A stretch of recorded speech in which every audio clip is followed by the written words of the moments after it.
फलटण नगर परिषद प्रभाग क्रमांक 1 मधील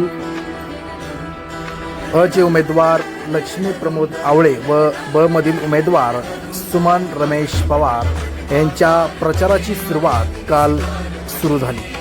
मोठ्या उत्साहात या दोन्ही उमेदवाराला प्रभाग क्रमांक 1 मधील सोमवार पेठ परिसरात प्रतिसाद मिळाल्याचं दिसून आलं।